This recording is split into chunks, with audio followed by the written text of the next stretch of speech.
हम भी एक बहुत बड़े बाप के बेटे हैं, मगर हमारे बाप ने हमको क्या सिखाया था? हमको पुलिस ने 22 सितंबर 1999 को हमारी विधानसभा में पुलिस ने हमको लठों से, लाठियों से मारा। हमारे सर पर 12 या 13 टाके लगे। हमारे हाथ के तीनों उंगलियां टूट गई थी। हमारी पूरी पीठ लाल हो गई थी पुलिस के लाठियों से। एक पुलिस का डीवाईएसपी अपनी सर्विस रिवॉल्वर से निकालकर हम पर गोली भी चलाया। अल्लाह का करम था, हम बच गए। हम दवाखाने में तड़प रहे थे। मजलिस के तमाम लोग हमारे मरहूम वालिद के पास जाकर कह रहे थे कि सालार कल हैदराबाद में बंद मनाना चाहिए। कि असदुद्दीन ओवैसी पर पुलिस ने गैर जरूरी लाठीचार्ज करके जमीन पर गिरा के हमको मारा, और हमको बचाने आया हमारा एक हिंदू इंस्पेक्टर। जब पुलिस के टास्क फोर्स वाले मार रहे थे, वो बंदूक निकाल कर आकर अपने सीनियर्स को कहा कि छोड़ो इनको, तुम गैर जरूरी मार रहे। जब हमारे वालिद मरहूम से हमारे मुर्तुजा मियां यहां पर हैं, वो चश्मदीद गवाह हैं, जब दवाखाने में आकर सब बोल रहे थे, हमारे वालिद ने कहा कि कल हैदराबाद में कोई बंद नहीं मनाया जाएगा। सब लोग ताज्जुब किए, बोले नहीं, कोई बंद नहीं मनाया जाएगा। और हमारे वालिद ने मजलिस के जिम्मेदारों के सामने कहा कि मैंने असदुद्दीन को टिकट देते वक्त कहा था, तुम सियासत में आ रहे हो तो तुम मेरे बेटे जरूर हो, मगर मैं तुमको एक आम मजलिस के रुकन की तरह बर्ताव करूंगा। तुम घर में मेरे बेटे हो, जब बाहर निकलोगे तो मैं ये नहीं देखूंगा कि तुम मजलिस के रुकन हो या मेरे बेटे हो। हम तड़प रहे थे पुलिस की लाठियां खाकर, मगर हमारे बाप ने, अल्लाह उनकी मगफरत करे, हैदराबाद में बंद नहीं मनाया। क्यों नहीं मनाया? क्योंकि हमारे कायद ने हमसे कहा कि मैं अपने बेटे की तड़प को बर्दाश्त कर सकता हूं, मगर मैं हरगिज इस बात का मैं पसंद नहीं करूंगा कि कल बंद हो और पुलिस का फायरिंग हो, कोई गरीब मर जाए, चाहे मुसलमान और हिंदू हो। गम मेरा है, मैं उस गम को बर्दाश्त कर लूंगा, मगर गरीब की जान जाने नहीं दूंगा। ये हमको सिखाया। और आज भी हम ये नहीं बोलते कि हैदराबाद हमारी विरासत है, हम बोलते हम खादिम हैं, हम खादिम हैं बोलते हैं। ये कहते हैं जो कि उनका विरासत है। अरे राजा रजवाड़े बर्बाद हो गए, वीरान हो गए। इस देश में कोई राजा नहीं, कोई रानी नहीं। राजा और रानी है तो वोट डालने वाला इस देश में। हमारे बाप को हम दफना कर, हमारे पैजामे को खबर की मिट्टी लगी हुई है। हम अपनी मां के पैरों के पास बैठकर अपना गम कम कर रहे थे, तो मेरा फोन बार बार बज रहा था। तो किसी ने कहा फोन उठा लो। जब मैं फोन उठाया तो कहने वाले ने कहा कि चिंतल बस्ती एक इलाका है, वहां पर फसाद हो रहा हिंदू मुसलमानों का। पुलिस के आला ओहदेदार बार बार फोन कर रहे थे कि ओवैसी साहब आप आओ, यहां दोनों समुदाय आप आने पर राजी हो जाएंगे। मैंने कहा हमारे एमएलए मौजम खान है, उनको बुला लीजिए। फिर फोन आया तो मेरी मां ने मुझसे कहा, बेटा तुम्हारे बाप ने तुमको इस बात की तरबियत दी थी कि जहां पर गरीबों को जरूरत पड़ेगी तुम जाओगे।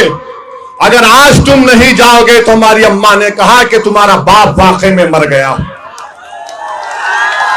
हम उठकर गए, उठकर उस मुकाम पर गए। जाकर हमने सबसे बात की, वहां पर माहौल को ठंडा किया। हैदराबाद से 200 किलोमीटर दूर वाटोली एक मुकाम है, जहां पर आरएसएस से वाबस्ता एक तंजीम ने एक घर के 6 लोगों को जिंदा जला दिया था। कोई जाने तैयार नहीं था। उस गांव में हम अकेले गए। हमारे भैंसा के 3 मरतबा 4 मरतबा के चेयरमैन जाबिर साहब है, फोन करके पूछ लो। जाबिर साहब ने कहा साहब अगर जरूरत पड़ी तो अकेले आओ। हैदराबाद से 200 किलोमीटर असदुद्दीन ओवैसी अकेले गाड़ी में गया। उस गांव में कोई जा नहीं सकता था, हम अकेले गए। हमारे साथ मजलिस के जियालों को लेकर गए। जो तुम शाल पिनाते ना नेता को, शाल हमारे गाड़ी में पड़े थे, उससे हमने जली हुई लाशों को निकाला। और जब वापस हम जा रहे थे, रमजान का महीना था, तो निजामाबाद में एक पेट्रोल स्टेशन पर मैं गाड़ी में डीजल जला रहा था। मेरे पास फोर्ड एंडेवर गाड़ी थी। तो मैं देखा कि नमाज फजर पढ़कर एक ज़ईफ बुजुर्ग मेरे पास चलकर आए, आकर कहा कि तुम असदुद्दीन हो। मैंने कहा हाँ। उन्होंने मुझसे पूछा तुम कहां से आ रहे बेटा? मैंने कहा वाटोली में वाकया हुआ, हम वहां पर गए थे, वहां से जाकर हमने एहतजाज किया। उस वक्त के आंध्र प्रदेश के होम मिनिस्टर जाना रेड्डी साहब थे, आज भी बक़ैद हयात हैं। हमने उनकी गाड़ी के सामने बैठ गए हम लोग और कहा कि इंसाफ करो। तो उस बुजुर्ग ने मुझे गाड़ी से उतारा, बेटा उतरो। मैं उतरा तो मेरे कंधे पर हाथ रखकर कहा कि तुम्हारा बाप मरा नहीं, तुम्हारा बाप जिंदा है, तुम गरीबों के लिए लड़ रहे हो। बताओ ये दोनों क्या कर रहे हैं? फिर एक बाप की औलाद है और दो भाई एक दूसरे के जान के दुश्मन है, तो जोकीहाट से क्या मोहब्बत करेंगे? जो घर एक बाप का खून है, बड़े बाप, बड़ा अजीम लीडर तस्लीमुद्दीन, मैं सलाम करता हूं उनको, मगर तुम जिस बड़े बाप के बेटे हो, तुम में बड़ापन नहीं है। एक घर के हो, एक खून हो, तुम दोनों एक दूसरे का गिरबान पकड़ रहे हो।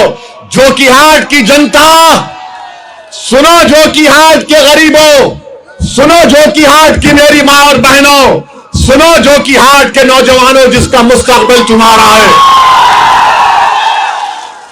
याद रखो, जब दो भाई एक नहीं हो सकते, वो जोकीहाट का गम नहीं समझ सकते।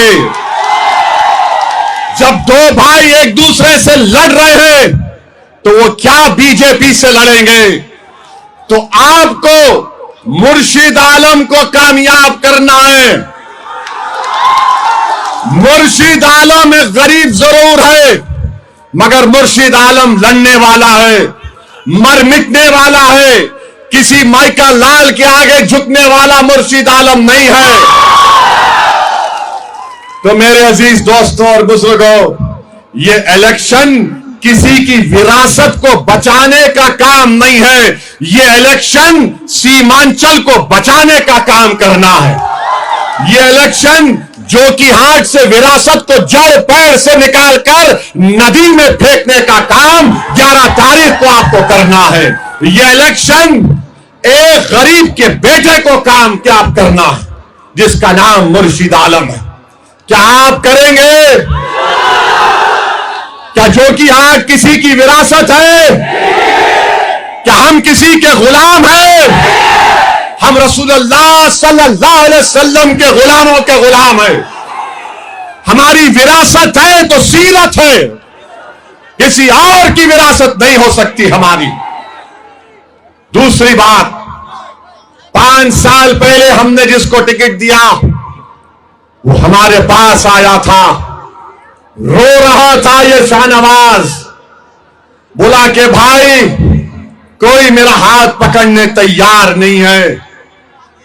हमने टिकट दिया, अल्लाह ने उसको कामयाब किया और जीतने के बाद इसने मंजलिस के विधायकों को तोड़कर तेजस्वी के पास लेकर गया और मैं इजहार असफी साहब कोचा दामन के हमारे साबिका रुकने असेंबली, उनसे घर पे जाके मिला, उनको गले से लगाया। इजहार असफी साहब ने मुझसे कहा कि ये जो शाहनवाज है इसने हमको भटकाया, इसने दौलत बटोर ली, इसने मंत्री बन गया और हमको धोखा दिया। तो जो शाहनवाज को, जिसको जोकीहाट की जनता ने इसलिए वोट दिया था कि वो शाहनवाज है बोलकर नहीं, ये पतंग छाप का उम्मीदवार है इसलिए वोट दिया था। आज वो समझ रहा है कि लैंटेन लाएगा। सुन शाहनवाज, तेरी लैंटेन की लाइट हम बुझाएंगे इंशाअल्लाह, तेरे घर में अंधेरा करेंगे इंशाअल्लाह। और रोशनी जो कि हाट के हर गरीब के घर में पतंग चाप से आएगी। ये विरासत को खत्म करने का इलेक्शन है। अगर कोई जो कि हाट का वारिस है तो पतंग छाप का उम्मीदवार वारिस है। अगर कोई जो कि हाट का वारिस है तो मेरी मां और बहनें हैं। जो कि हाट का अगर कोई वारिस है तो ये मौजिज़ उलमा इकराम है। जो कि हाट का वारिस एक परिवार नहीं, जमहूरियत है। राजा रजवाड़े खत्म हो गए। याद रखो, वोट आप अपने मुस्तकबिल के लिए डाल रहे हैं। और फिर ये शाहनवाज इंशाअल्लाह ताला तेरी जमानत जब्त होगी। शाहनवाज, तूने जो कि हाट और सीमांचल की जनता को धोखा दिया है और तू उस पार्टी से आता है जिसके तेरे नेता ने हमारे बारे में कहा कि ओवैसी उलगावादी है। ओवैसी क्या कहा उसने? चरमपंथी है। अरे शाहनवाज, तू पूछ लेता जाके तेजस्वी से कि चरमपंथी का मतलब क्या है। क्या चरमपंथी उसको कहते हैं जिसके चेहरे पे दाढ़ी, सर पे टोपी है? क्या चरमपंथी वो है जो 5 वक्त का नमाजी है? क्या चरमपंथी वो है जो कुरान की तिलावत करता है? क्या चरमपंथी वो है जो हमारी मां और बहनें अपने सर पर दुपट्टा या हिजाब या बुर्का पहनती हैं? क्या चरमपंथी मदरसे में पढ़ने वाले या पढ़ाने वाले हैं? क्या चरमपंथी कुरान की तिलावत करने वाले हैं? क्या चरमपंथी अल्लाह अकबर बोलने वाले हैं? क्या चरमपंथी जमीन और आसमान की खालिक की इबादत करने वाले हैं? जब नहीं है तो तेजस्वी के नजर में चरमपंथी कौन है, कौन नहीं है जो उसके बाप के सामने सर झुका दे, जिस तरह इस शाहनवाज ने जो कि हाट को उनके सामने झुकाने की कोशिश की। तेजस्वी की नजर में चरमपंथी वो नहीं है जो उसके दर पे आके भीख मांगे। चरमपंथी वो नहीं है तेजस्वी की नजर में जो आकर ये कहे कि तू मेरा नेता है। चरमपंथी वो नहीं है तेजस्वी के पास जो सीमांचल की बदहाली को दूर करने की बात ना करे। तेजस्वी की नजर में चरमपंथी वो नहीं है जो इंतशार की बात करता है, इत्तेहाद की नहीं करता। तो हम बताना चाह रहे हैं तेजस्वी को और शाहनवाज को, तुम लाख कोशिश कर लो, अगर अल्लाह की इबादत करना चरमपंथी है, सीमांचल के ताल्लुक से सवाल करना चरमपंथी है, अगर सीमांचल की नदी के कटाव का काम का मुतालबा करना, तटबंध का काम का मुतालबा करना चरमपंथी है, अगर ब्लॉक से करप्शन का खात्मा करना चरमपंथी है, तो सुनो तेजस्वी, हम छोड़ेंगे नहीं। हम पुकार पुकार कर कह रहेंगे कि हम जो बोलते हैं वो सच है, हम हक के पाबंद हैं। हम तेजस्वी को नेता नहीं मानते, हम मोदी को नेता नहीं मानते, हम नीतीश कुमार को नेता नहीं मानते। सीमांचल की जनता ने तय कर लिया कि ओवैसी हमारा नेता नहीं है मगर हमारा खादिम है।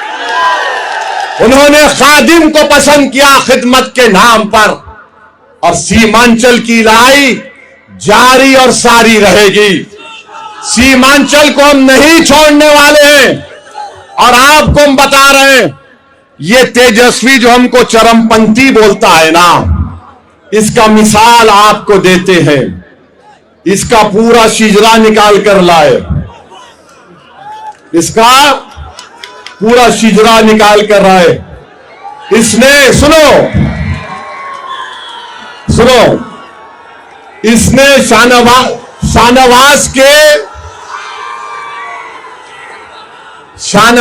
के सियासी बाप ने, शाहनवाज के सियासी पप्पा ने, अब्बा ने, जो तेजस्वी है, उन्होंने मोहम्मद कामरान एमएलए था।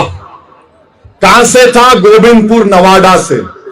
उसका टिकट काटकर तेजस्वी ने कौशल यादव को टिकट दे दिया। 50,000 वोट से जीता था यह मोहम्मद कामरान। अच्छा, गौरा बारम से अफजल अली खान को बी फार्म दिया और जाकर उसने मल्ला के कैंडिडेट के लिए वोट का मुतालबा किया अफजल अली खान के खिलाफ।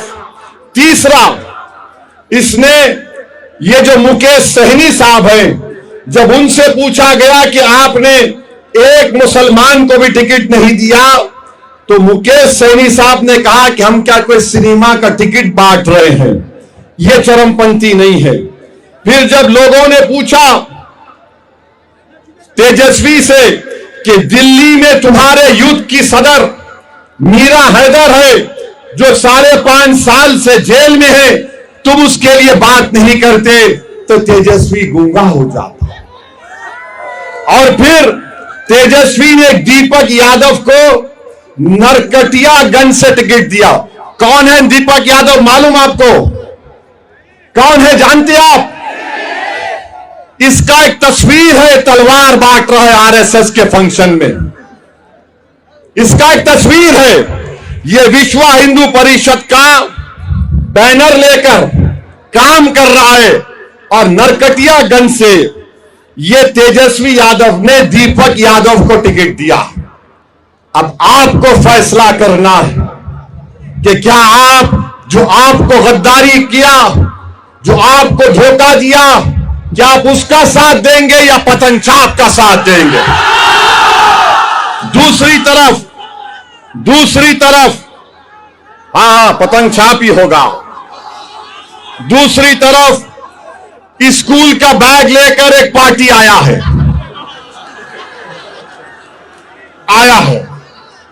अच्छा, ये कौन है मालूम आपको? ये 2014 में नरेंद्र मोदी के इलेक्शन मैनेजर थे गुजरात में।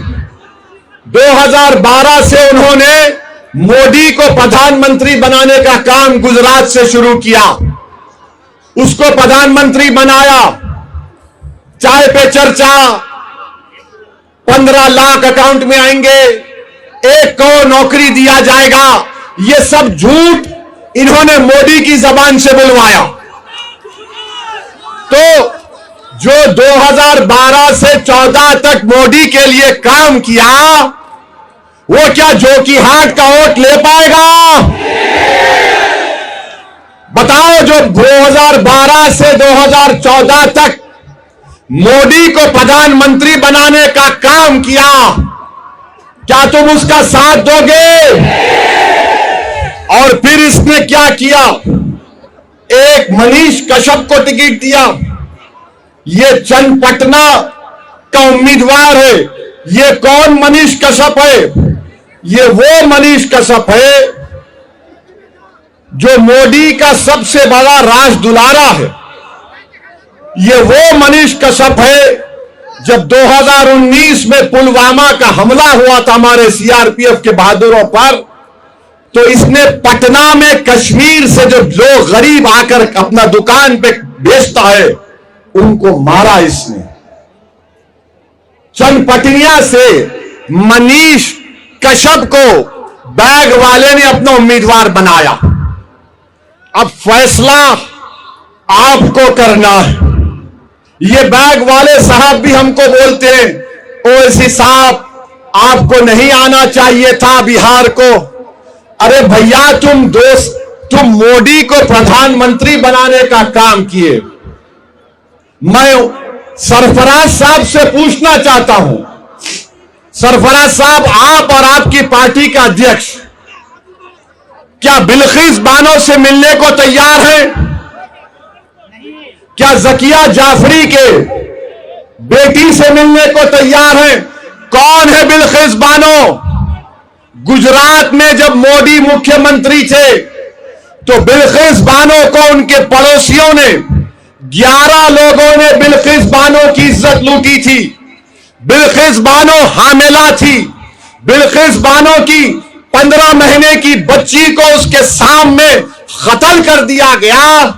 हम पूछना चाहते हैं जिस पार्टी में सरफराज साहब हैं, उनके अध्यक्ष के साथ क्या तुम्हारे अध्यक्ष जब 2012 और 14 में मोदी के लिए काम कर रहे थे तो मेरी बेटी बिल्किस बानो की अस्मत रेजी याद नहीं आई? तुम आज जो कि हाट को आकर समझ रहे हो।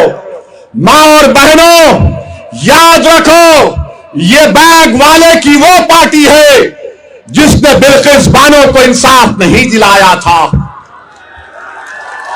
मेरी मां और बहनों, जकिया जाफरी, एहसान जाफरी को मोदी मुख्यमंत्री हैं, जिंदा जला दिया गया काट कर।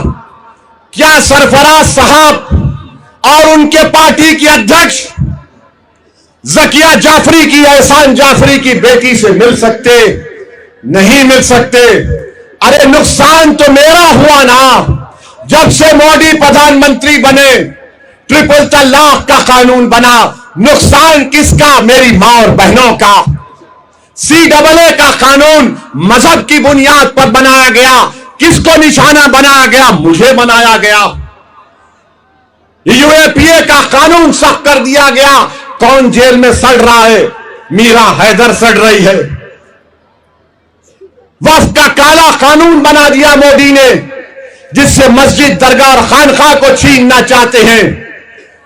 तो ये जो बैग वाला है, हम सरफराज साहब को बोलेंगे, आपने ऐसी पार्टी का साथ दिया जिसने मोदी को प्रधानमंत्री बनाने का पूरा काम किया। अब दोनों आपके सामने हो गए। अब तीसरा JDU है नाम। क्या नाम है? मंजर साहब।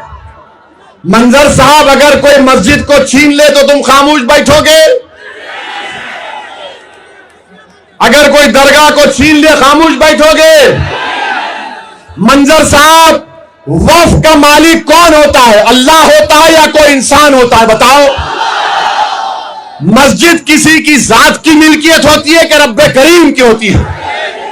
मंजर साहब, जिस पार्टी से आप खड़े हैं, उस पार्टी ने मेरे मजहबी तशख्खुस को खत्म करने की कोशिश की। मेरी मस्जिद, दरगाह और वक्फ को खत्म करने का काम किया। बताओ जो कि हाट की जनता, ये तीन के तुम्हारा सामने पूरा रख दिया हूं, चट्टा बट्टा रख दिया हूं, दोनों भाई का और मंजर साहब का।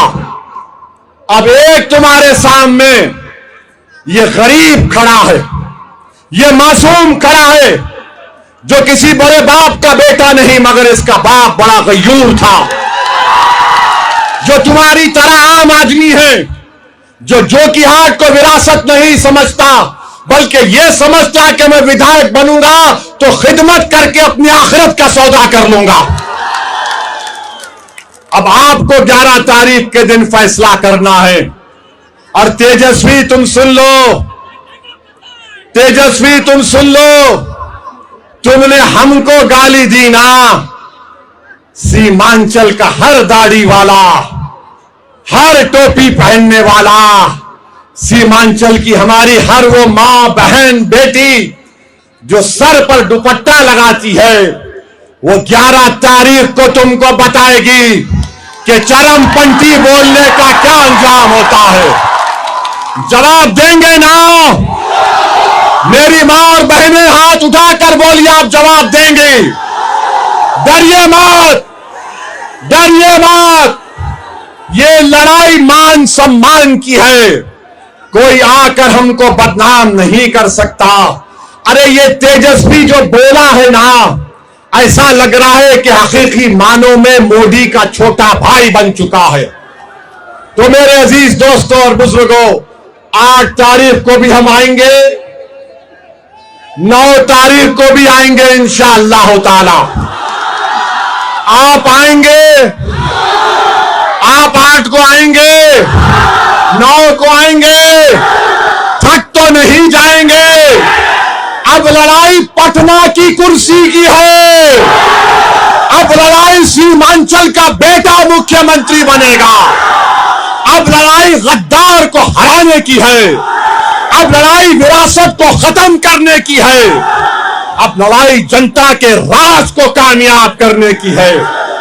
तो लगाओ हमारे साथ नारा, सीमांचल जिंदाबाद, सीमांचल जिंदाबाद, सीमांचल जिंदाबाद। पतंग छाप, पतंग छाप, पतंग छाप। हमारा मान सम्मान जिंदाबाद, हमारा मान सम्मान जिंदाबाद। मजलिस-ए-इत्तेहाद और मुस्लिमीन, नारे तकबीर, नारे तकबीर, नारे तकबीर। अल्लाह आपको सलामत रखे। 11 तारीख के दिन एक सैलाब बन जाओ, वो सैलाब बन जाओ कि तुम्हारे सामने जो आएगा वो जर्रे की तरह बहाकर तुम्हारा इत्तेहाद लेकर जाएगा। पतंग छाप अब घर घर में पहुंच चुकी है। पतंग छाप हमारी ताकत है। आपसे अपील कर रहे हैं कि 11 तारीख को मजलिस को कामयाब करिए। नारे तकबीर।